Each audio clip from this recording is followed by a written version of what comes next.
एक सिंध जवा, एक सकाफत जवा, नारो सदा जिए सिंध जवा, जिए सिंध जवा।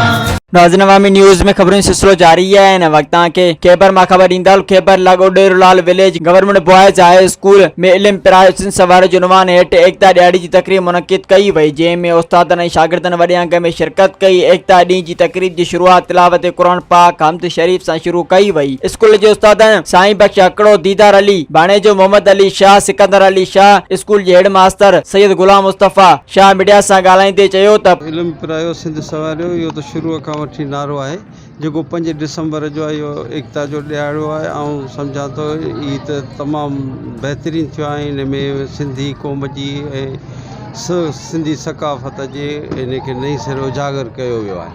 ऐं वधीक त जेकर ॻाल्हाईंदो सिंध ते त सिंध जे लाइ त हाणे हिकिड़े ईअं खणी चइजे त लतीफ़ ते जे भई ॻाल्हायो त लतीफ़ ते जेकर मूं जहिड़ो अदना माण्हू ॻाल्हाए त माना ईअं सम्झो त दरिया खे खणी दिलि में बंदि करणु ॾुखियो कमु आहे।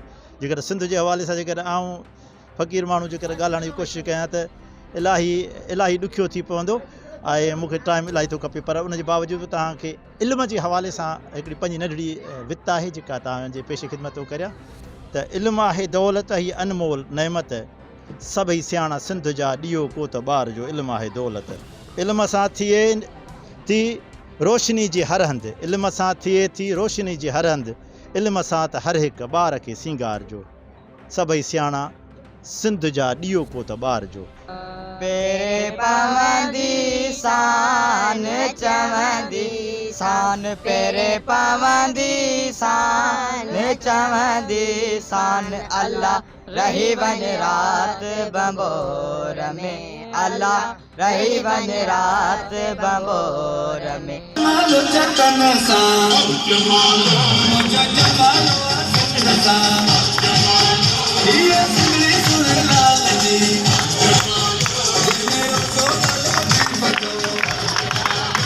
मज़ीद खबरों और तफसीलात के लिए विज़िट करें हमारी वेबसाइट www.awamiNewsHD.com।